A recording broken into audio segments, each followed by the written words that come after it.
nyenengne wong akeh. Terus ndang karo ngomong ndang. Seniman itu mempunyai kewajiban nyenengne menghibur masyarakat banyak sampai lupa carane nyenengne atine dhewe kaya piye.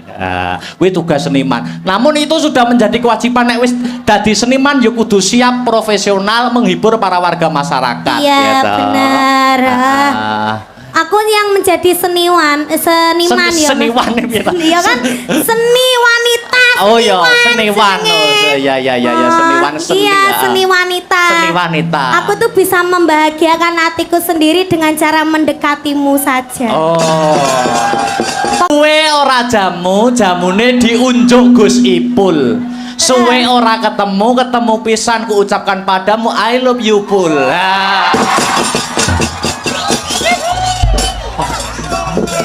Suwe ora jamu pisan godhong kenikir. Apakah itu? Suwe ora jamu. Oh ya kleru maksud. Suwe ora ketemu pisan I love you too. Aduh, kenikir kok I love you too. Ora masuk ya? Ora masuk. Ora nyambung. Salaman sih aku suwi lama nggak ketemu Nggak kamu. mau. Salaman dong. Nggak mau. Emang durung salaman karo aku kok. Salaman kene. Kok aku nggak mau gandeng lagi? Salaman dulu.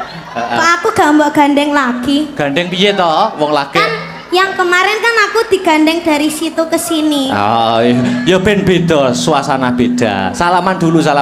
Kenapa? Salaman bagaimana kabarnya? Biasanya kalau saliman nggak gitu. Lah gimana karo Saya saliman? di bawah tadi loh. Lah gimana toh salimannya Yang tadi? gini-gini. Saya gak ketok wong-wong lo Mas Garai. Ngene loh.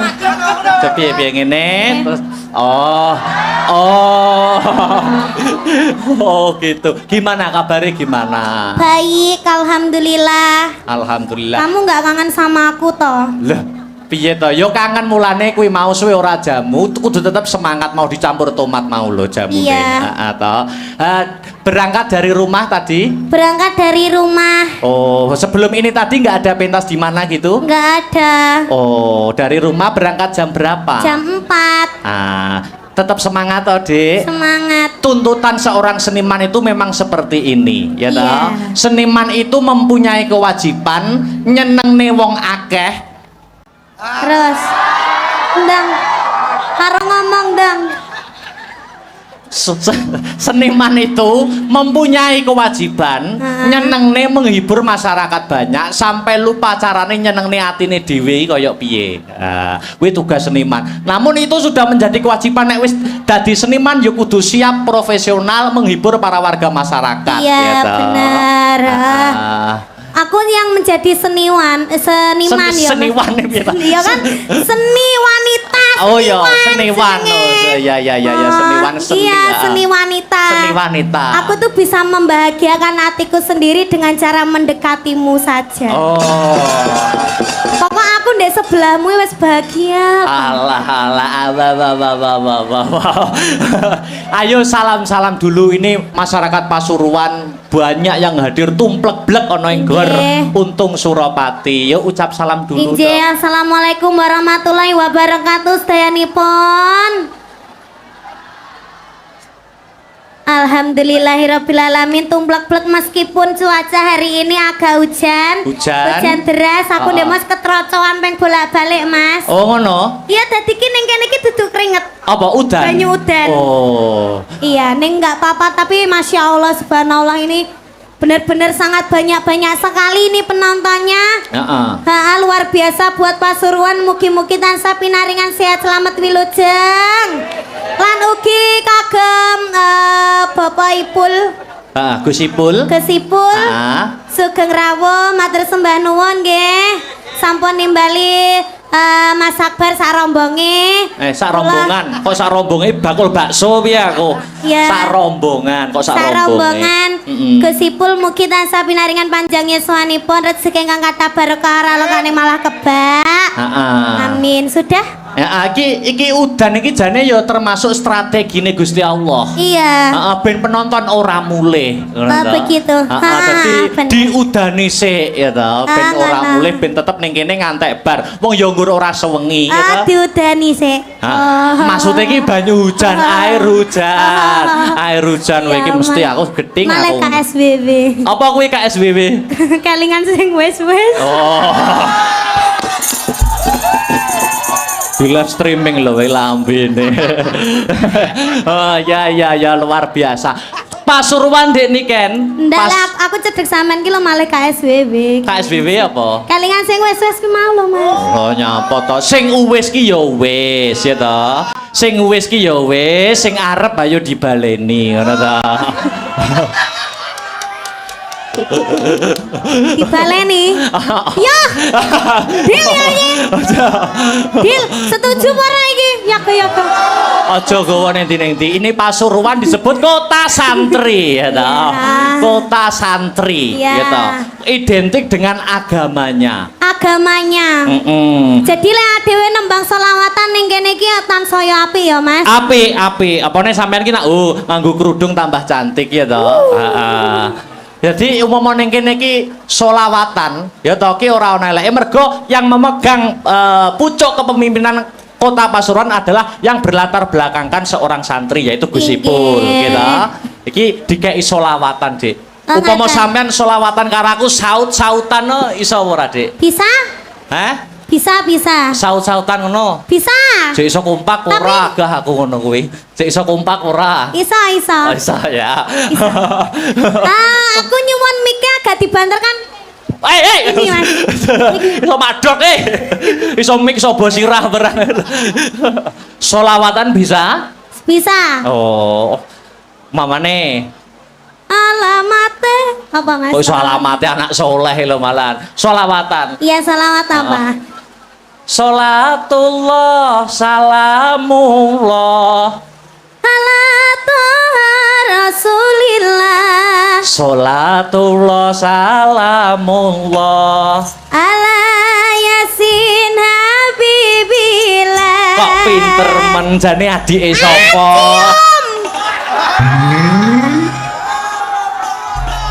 Wah, bar selawatan kok cium gitu. Lah kan jare adik. Oh iya, ya adik kan di tempat umum kan yo enggak pantes saru nek cium. Di tempat umum adik, kalau di belakang kita beda lagi. Apa dong? Suami istri.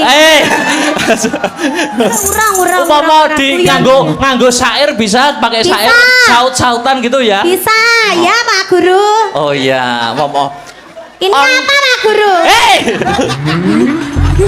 Sopo mesti kayak gini iki? Ngawur. Lah aku mau nginceng itu wayang 18 plus.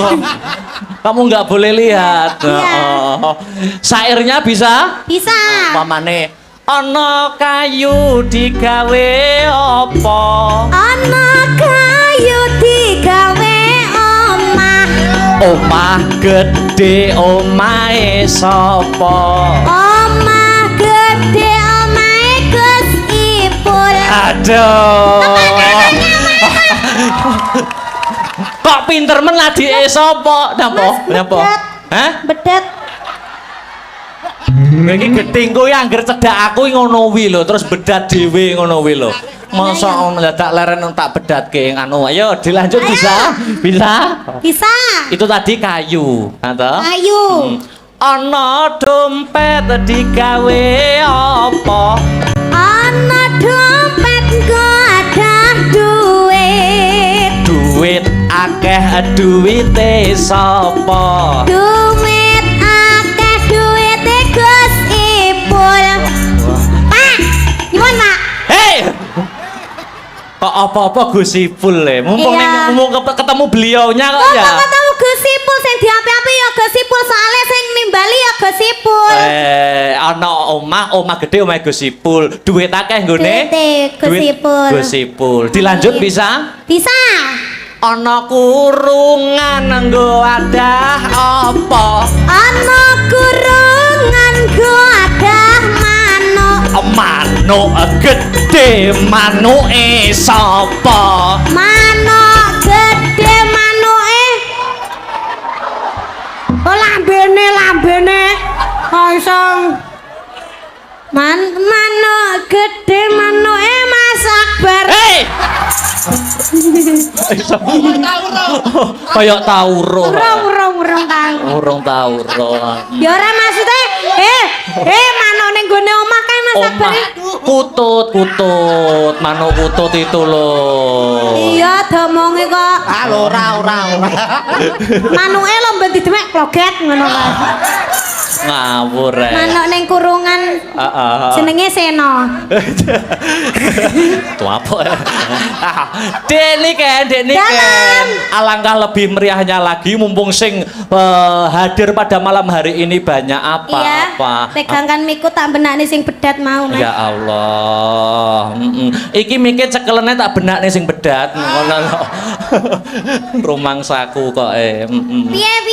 Heeh. Mumpung sing mirsani akeh. Sing mirsani kathah ya toh. Alangkah lebih meriahnya dan hidup suasana panggung kita berinteraksi dengan para penonton yang hadir pada malam hari ini. Boleh? Gimana itu? 3 ya Mas Heru. Piro? Hah? Piro? Loro. Oh, loro kok pelit. Loro. Pelit banget. Piro? Telu. Telu. Ya, gimana ini? Dipaskan ditutoknya toh, Mas? Oh iya tak pas ya. Aku ki nek ngepasne wangel aku kadang kala. Ya wis poro kok dadane ora rampung-rampung. Tibake bedat sak benike ya. Rumangsaku kok 3 Mas Heru, 3 ya. Iya. Aku minta penonton 3 orang dari sana, dan dari sana. Nanti dapat kaos ya. Kaosnya gambarnya Akbar sama Niken. Oke, nanti dikasih pertanyaan, Kita kok aku belum dikasih gimana Tih? Ya nanti ada di belakang. Gitu. 3 orang dari sana 1, dari sana 1, dari sana 1. Ayo langsung naik, ayo. Langsung naik. Langsung naik dari sana belum? Anak kecil. 3 orang. Ayo. Kok kono urung ono kok. Kok kono. Ayo maju langsung. Ayo. Oleh itu. Ini salaman sih, Dik. Salaman sih. Dik Niken sik benakne ora apa-apa. Perkenalan dulu. Mic-nya dikasih mic-nya. Ayo Miki, sinden. Miki dikasih. Ini gimana Pak? Ini adik sing kecil dulu. Perkenalan dulu Dek. Namanya siapa? Vino. Hah? Vino. Berdiri aja wis iki ndek kok Mas aku. Lungguh malah saya ora ketok penontonnya. Dek Niken. Niki jumeneng napa? Jumeneng aja. Jumeneng mawon Bapak. Nggih, sugeng dalu matur sembah nuwun. Nggih, niki namine Dek sinten? Vino. Dek Vino kelas berapa? 5. Oh, kelas 5 SMP. SD. Kelas 5 SD. SD. Bedhe ana Pancasila. Pancasila kon muni sing banter. Pancasila sila kelima. Goleh mikir hangus. Keadilan Hitungan sosial. 1 sampai 3. 1, 2, 3 wes hangus. Urung lambene urung mengo. Keadilan sosial bagi seluruh rakyat Indonesia. Ya, pintar. Diacak-acakne. Kesila berapa? Sila ketiga. Persatuan Indonesia. Sila ke-1. 1. Ketuhanan yang Maha Esa. Sila ke-4. Kerakyatan yang dipimpin oleh hikmat kebijaksanaan dalam permusyawaratan perwakilan. Sila kedua. Kemanusiaan yang adil dan beradab. Oke. Kasih kaosnya. Kaos. Ya. Ini buat ya. aja didol ya Le. Ini lek didongno payu 1 juta loh. Sekolahnya saya pinter ya. Oke. Rumahnya mana rumahnya? Taman Asri. Oh, Taman Asri. Tak kira. Lulusan SD aja. Kalau SMP SMA berat jangan ya. Oke. Mana tadi rumahnya mana? Taman Asri. Taman Taman Asri Asri. itu mananya Purwosari. Oh, Piye to Mas? Oh, adoh ora ana karo Purwosari. Jauh ya? Nggih. Oh, jauh ya wis aja. Iya, iya. Ya, turun. Taman Sari itu apanya, Bang Jo? Ada Bang June. sudah. Dah, Terima ayo. kasih sayang. Makasih. Inggih, waduh. Nggih, makasih. Ih, anu. Iki adek sinten namine? Hei, Eh, sing cewek sih, oh, sing cewek, sing cewek. dulu. Sampun. Nggih, niki niki. Perkenalan Dek niki ditanya. Perkenalan namine sinten, Bunda? Rizky. Bunda Rizky. Iya, saya nggih. ngefans sama jenengan. Oh, ngaten. Nggih. Mboten ngefans kali Akbar. Nggih. Oh. Dari mana, Mbak Dari Rizky? Pasuruan aja. Pasuruan aja. Nggih. Nama lengkapnya siapa? Rizky siapa? Rizky Hartini. Sekarang kerja. Enggak, Oh. rumah tangga. Oh, ibu rumah tangga, luar biasa. Wes saiki bedakane sing gampang wae Dik niki. Sampean. Tak bedheki, ya ta? Nama lengkap kuwi sapa wis? Aku isa, Mas. Joro. Muhammad Ah, ah. Raden Ayo. Akbar Syah Alam. Ayo cek kewalik wis. Keliru. Keliru, ayo diurut nih. Mau aku ora urut ngono kuwi. Heeh. Ayo, sapa? Raden Heeh. Terus? Raden Muhammad Ah, ah. Akbar Syah Alam. Raden Muhammad Akbar Syahlam. Bener. Rumahku mana tak? Rumahku mana? Nganjuk. Nganjuk, ya udah. Kasih Mas Salah, Heru. salah. Dan di omahku. Kediri. Oh, nggih, bakale. Nggih, amin. Kaos. Ya ki, penak to. Wis to penak. Heeh. Inggih. Makasih. Yang terakhir. Selamat malam, Markus. Sapa jenenge Markus? Tikus. Hei, Aduh teko Surabaya. Pripun kabare, Cak? Waduh, Cak Surabaya rek. Ada teko Surabaya cuma kepengin ketemu wong tinalan. oh ya, nyusul Surabaya luar Wen. biasa. Namanya Pak Markus. Nggih. Aku sing bedheki ya Pak ya. Go. Surabaya kudu iso lho saiki ya. Nggih. Dukun bayine Surabaya sapa? Ate. Sak menika kathah Kang Mas. Oke ya. Oke. So- Nasi goreng terfavorit di Surabaya nasi goreng apa, Bapak? Nasi goreng babat.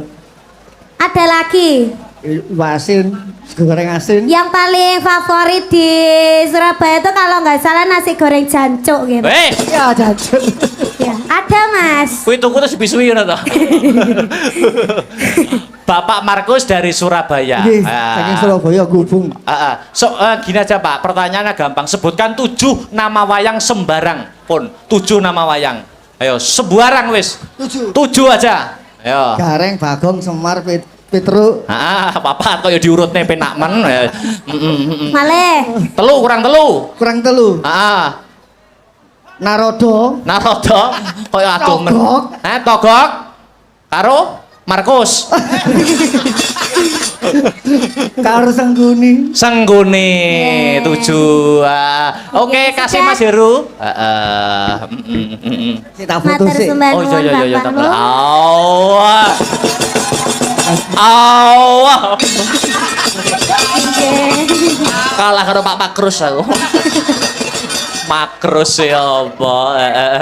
Loh, apa ki? Nggih. Oh ya.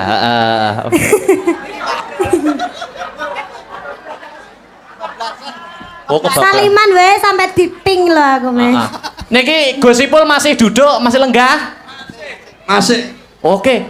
Mbok Nah. mriki, Gus. Enggak, nanti aja saya dari sini. Tapi gini, saya matur nuwun ya. Selama Oke. ini, Gimana? nek kate turu ngono iku aku kadang sering ngrungokno Gus Baha. Setelah itu ya ini Mbak Niken sama Mas Akbar. Pripun, Gus? Jadi saya terima kasih Nggih.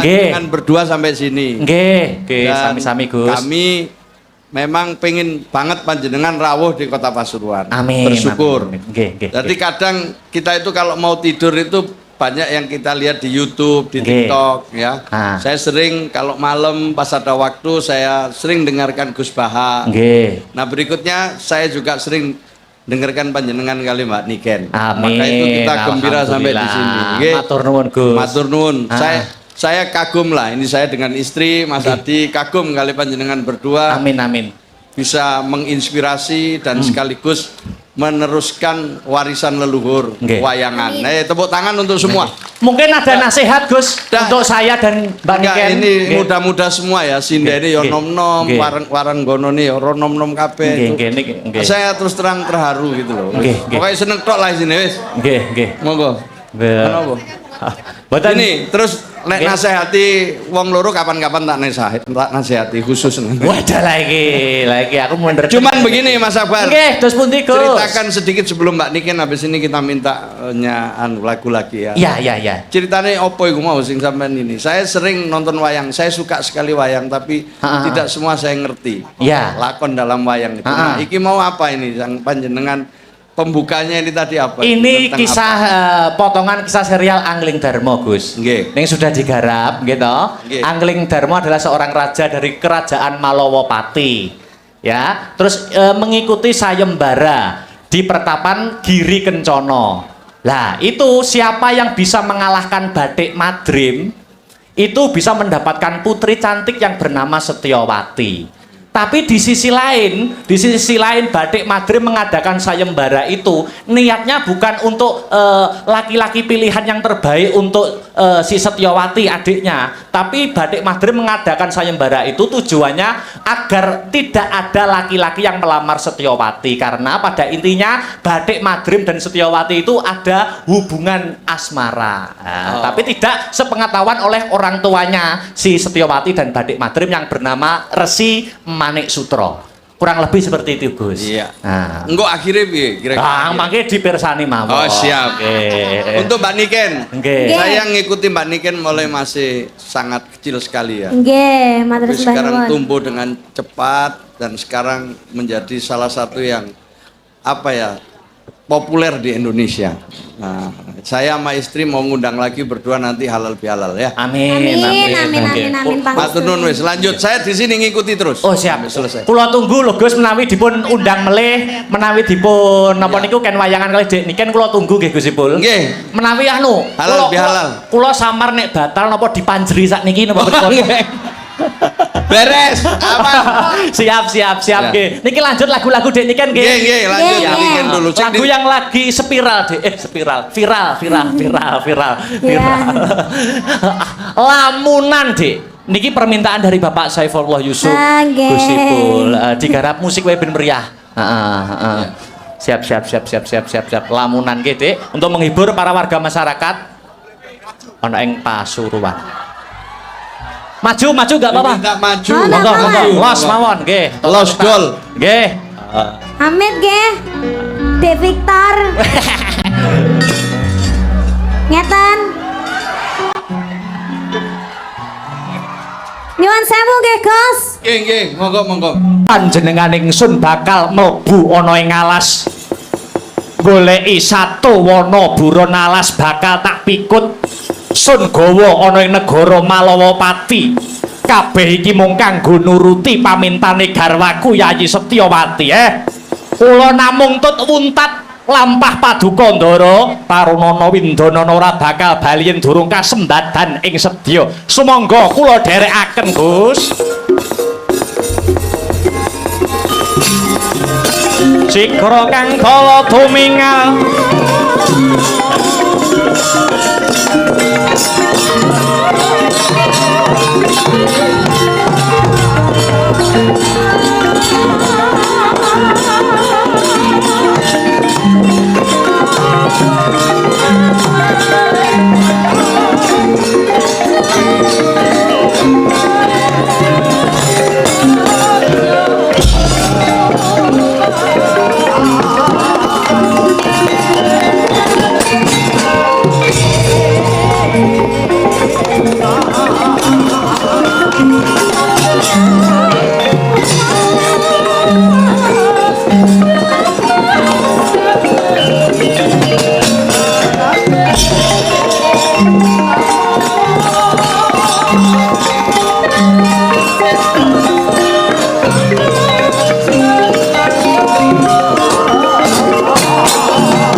pamirah ingsun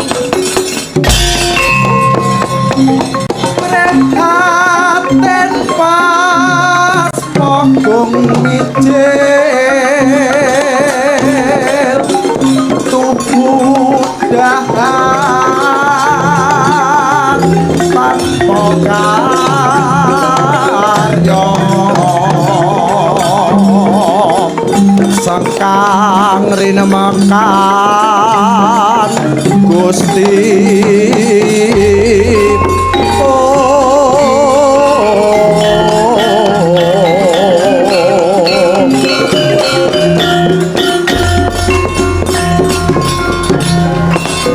ya jagat dewa Bathara ya jagat pramudita mboten dugamana kula saged kepanggih kaliyan sedulur tunggal pegurun kula Paduka Sang Angling Darma inggih Kakang Nagaraja winantuing sami-sami mumpung kepanggih kaliyan andika Sang Angling Darma kula badhe sambat kalian Paduka Sang Prabu.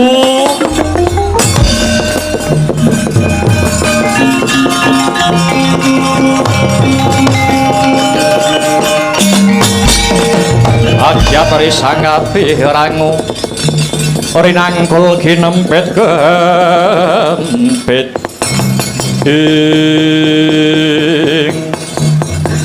babakan punapa Kakang garwa kula bojo kula pun Nagagini sampun benten kalian adat saben Nagagini sampun boten ngajeni jejering wong lanang ingkang minangka dadi pepayunging kulawarga lah sak menika garwa Paduka Nagagini dateng pundi kula inggih boten sumerep teng pundi-pundi nggih boten nate pamit menawi mekaten sumangga kula kanthi nyuwun dhateng purbaning Gusti kang akarya jagat mugi-mugi niat kula anggen kula kepingin biyantu Kakang Nagaraja andadosaken katentreman tumrap keluarga Paduka Kakang Nagaraja. Aduh matur nuwun sinuwun.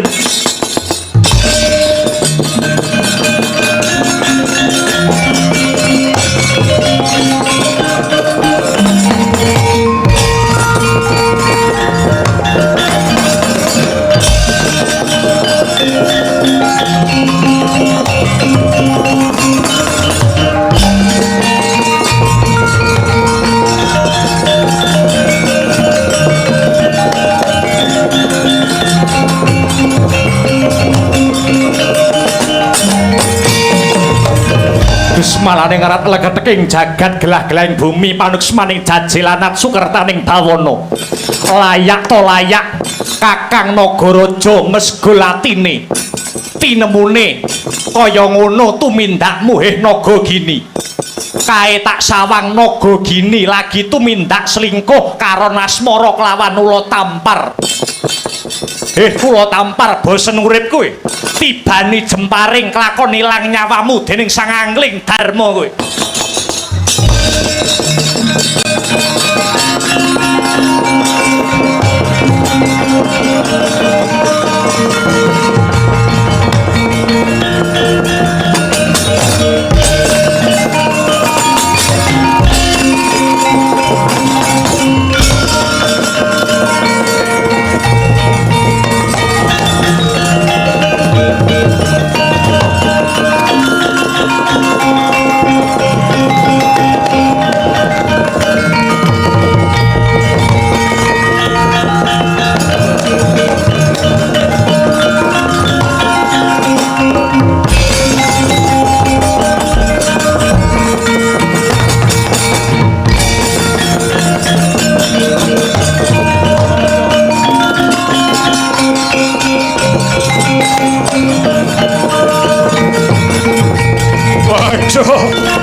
Turut miturut anut sumarah mring Gusti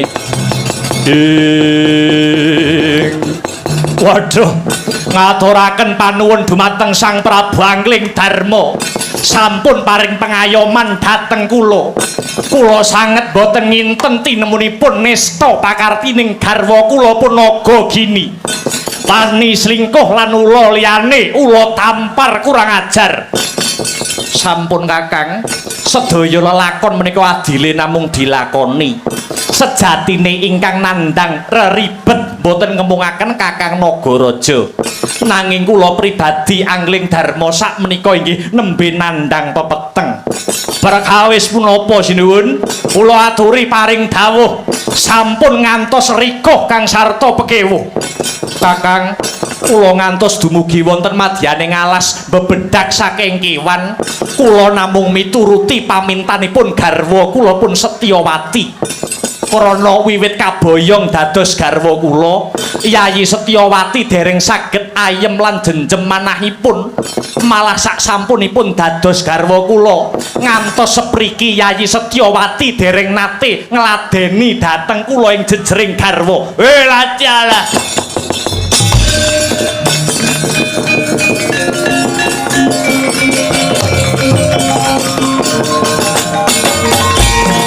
Waduh sinuwun, langkung prayogi cobidipun teliti kapribadenipun Yayi Setyawati. Awit paduka menika ratu kondang lan kuncara, dasar sugih tur wibawa ing sarira. Ewa semanten Setyawati boten purun ngladeni handika. Kula namung nyuwun pamuji saking paduka Kakang Nagaraja sinuwun. Awit paduka menika sedulur sak peguron kalian kula, menapa purun kula paringi cekelan sinuwun. Cekelan napa Kakang? Wujudipun Aji Gineng utawi Aji Sulaiman. Menika dayane paduka saged wawan pangandikan kalian saking kewan lan gegremet. Sak sampunipun kula paringi Aji Sulaiman, kula atur enggal kondur wonten Praja Malawapati. Awit batin kula kraos boten sekeca. Nuwun inggih Kakang, kula aturi nampi Aji Sulaiman menika sinuwun.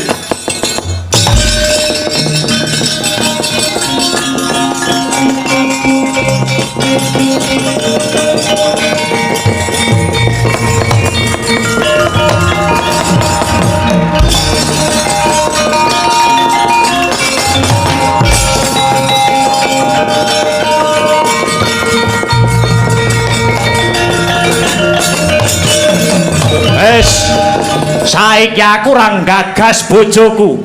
Arep bali ya karep-arep minggat dudu urusanku. Saiki aku malah mesake marang nasibe Sang Angling Darma.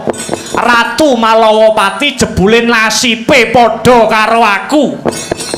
Yo, gandeng Prabu Angling Darma wis bantu karo aku. Genti aku bakal bantu karo kowe Sang Prabu. Aku bakal bantu panjenenganmu nganggo caraku dhewe. Tak disiki lakumu tumuju negara Malawapati Sang Prabu.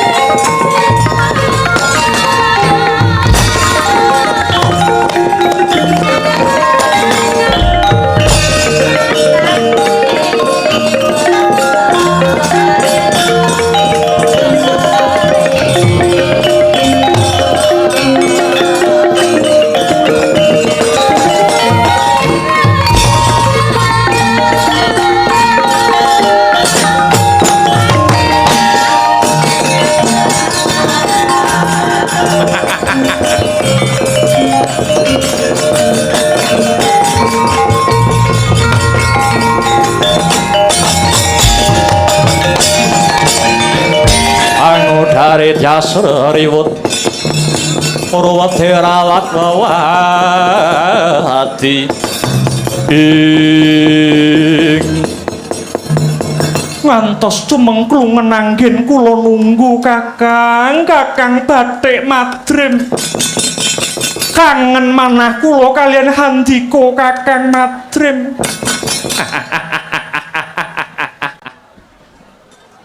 Bojomu ning ndi bojomu? dalem. Bojomu ning ndi? Dateng alas beburon satu kewan. Janjane sedaya niku namung reka daya kula supados kula saged endha ngladeni sinuwun angling dharma. Lan wonten wanci ingkang mironggan kagem srana cecaketan kalian panjenengan Kakang Madrim. Kowe mesti kangen karo keringetku kowe mesti. Aja ngono aku gelo aku. Mara gage manjing ana tilam sari numplake rasa kapang kang sawetara pinisah wong ayu.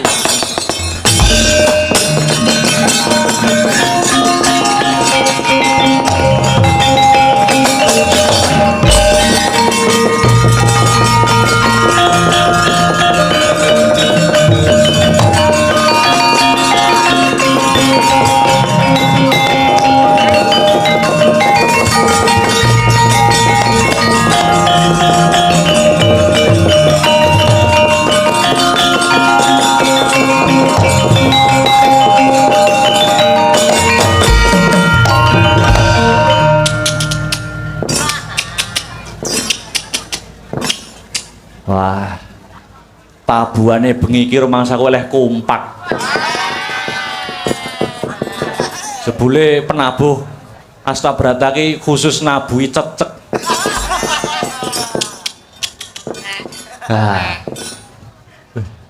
Nek ku nyawang apa kleru to? Lho, kae Ndara Setyawati. Wah, ora apa. Lah kok ngono kelakuane? Wong wedok kendho kembenmu kowe.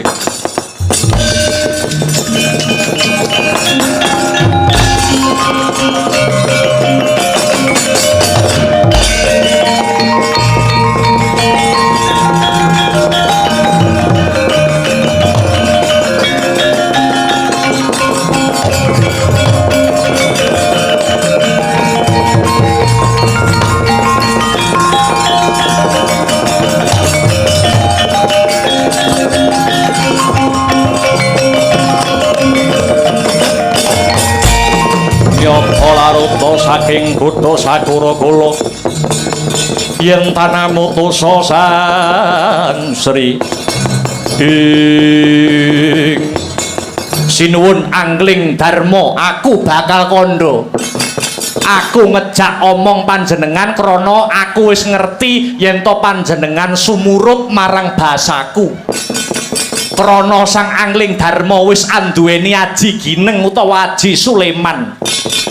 Sajake bojomu Setyawati sing ora gelem ngladeni marang panjenengan krana ora karenan atine mbok pek bojo. Cangkemmu guneman apa?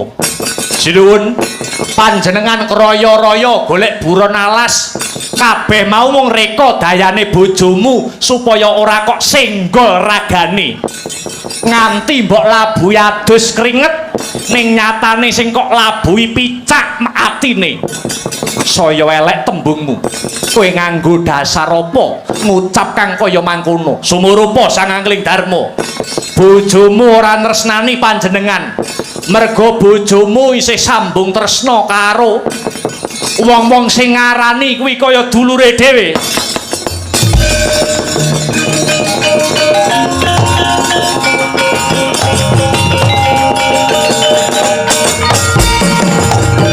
Aja wong waton kandha kowe.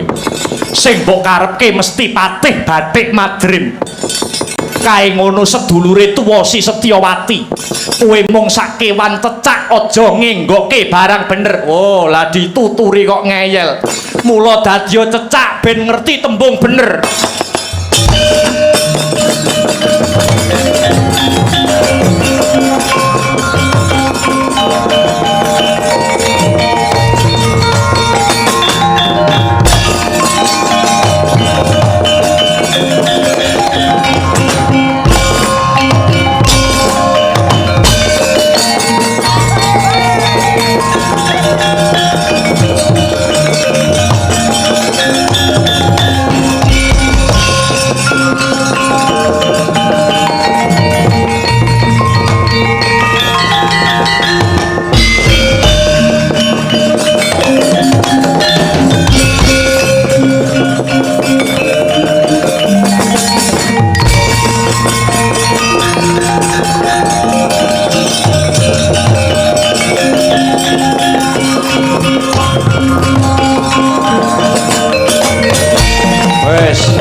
lan tak dadekke cecak. Panjenengan ora bakal weruh lelakon iki. Iki kabeh saka wujud panuwunku Sang Prabu, merga panjenengan biyen ya wis mbantu panandangku. Wis iki sawangen bojomu kaya ngene iki rampung ana dhewe perkarane.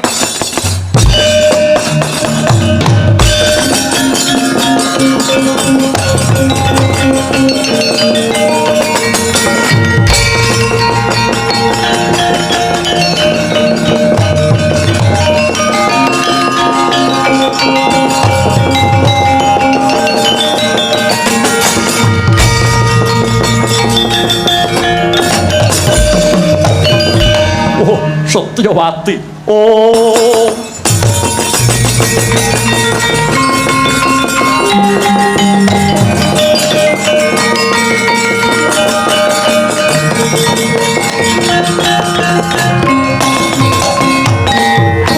Duh Gusti.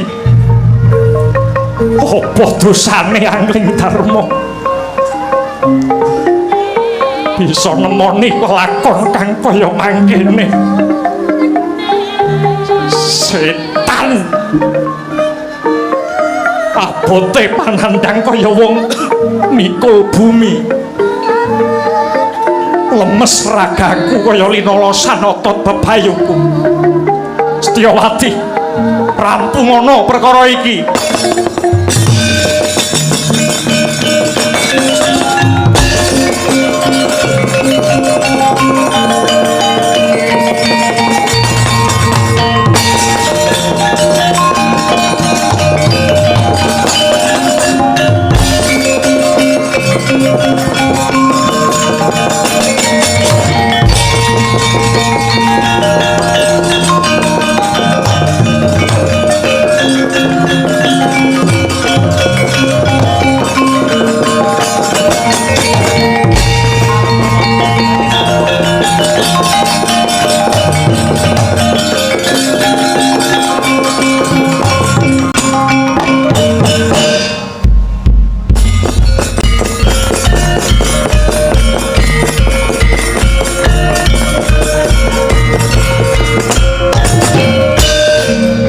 Punika tawarnane Begawan Manik Sutra kang lagya manekung mring dewane, kang den adhep muhung uruping geni, kang mangalat-alat kaya rambut Banaspati. Dasar den soki kalian mertega suci, gandane kayu garu gabrak tumanduk grana. Klomat kelamet latine Sang Manik Sutra, tansah hangidung suci mantra rahayu. Ucap ing tengah wengi kang sepi kedadak, langit ketutup pedhot ireng gembuleng katon peteng. Rembulan mus ora ngegro padange, barengi suarane pambaunge asu wajak. Wonten wanita jerit lampai suku geter saya abot nenggih punika Sang Setyawati kang ngrungkepi padane Sang Rama.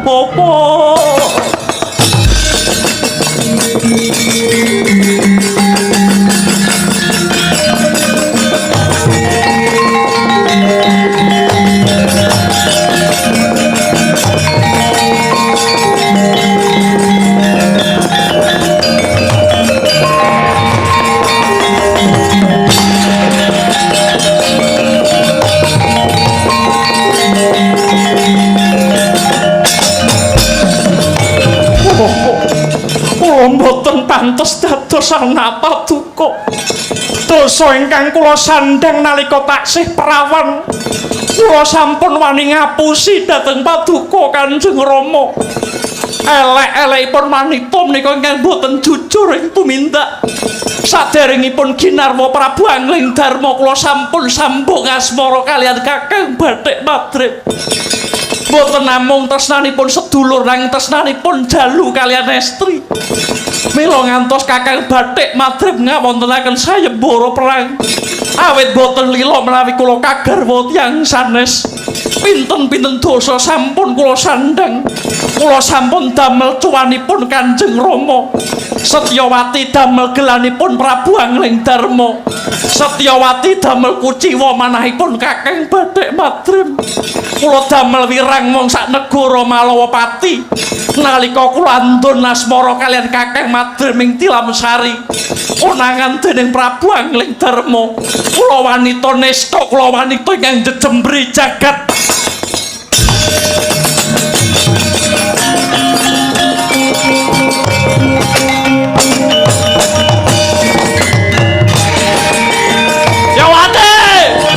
Satyawati! Satyawati!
ngisi sapa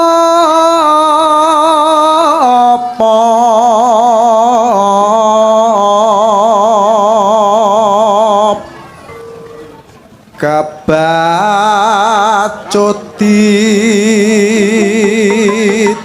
tinggal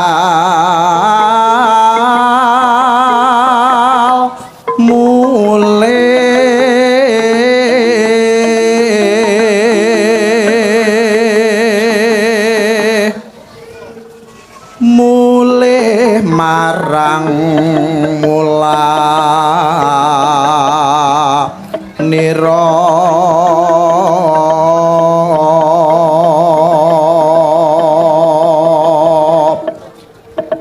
tangeh yen kelemop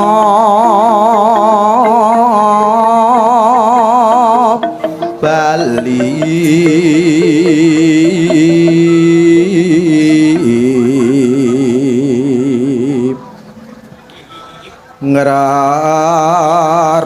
ngrarujit jroning ati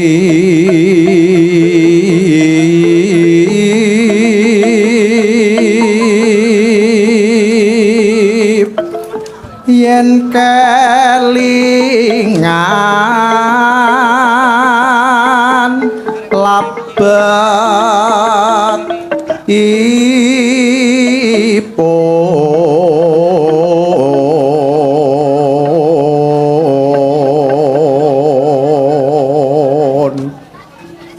wala-walaku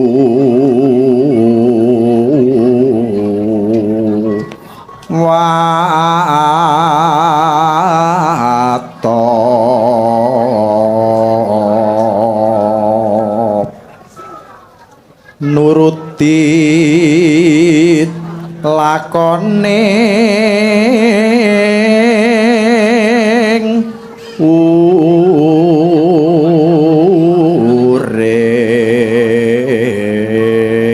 urip heman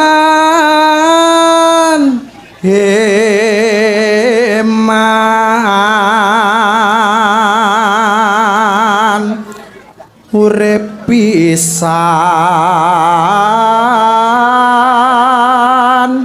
nggodhog lanang